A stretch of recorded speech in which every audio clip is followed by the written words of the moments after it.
ஒரு கப்பல் அல்லது ஒரு படகு சேதப்படாதபடி, வெளியே செல்லாதபடி, ஆபத்தில் மாட்டாதபடி காத்துக்கொள்ள 4 நங்கூரங்களை பின்னணியிலிருந்து போட்டு அதை ஸ்டாப் பண்ணி வைத்திருக்கிறார்கள்.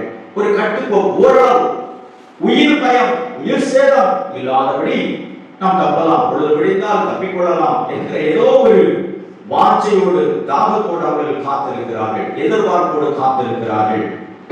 நம்முடைய வாழ்க்கையிலே, கிறிஸ்தவ வாழ்க்கையிலே, குடும்ப வாழ்க்கையிலே, ஆவிக்குரிய வாழ்க்கையிலே, ஆண்டவருக்கும் நமக்குள்ள உறவிலே ஆபத்துகள் வரும் பொழுது, உபத்திரவங்கள் வரும்போது நம்முடைய வாழ்க்கையில எப்படி நம்ம தப்ப முடியும் என்று ஒரு சூழல் இல்லாமல் இருக்கும்போது, வலது பக்கம் போகலாமா, இடது பக்கம் போகலாமா, முன்பக்கம் செல்லலாமா, பின்பக்கம் செல்லலாமா, யாரையாவது ஒத்தாசை அனுப்பலாமா, கூப்பிடலாமா, உதவி செய்ய அழைக்கலாம் என்று கதறி வேதனையோடு துக்கத்தோடு இருக்கிற ஒரு காலகட்டம். அப்படிப்பட்ட ஒரு அவஸ்தையிலே தான் 4 நங்கூரங்களை போட்டு இந்த படகை நிறுத்தி வைத்திருக்கிறார்கள்.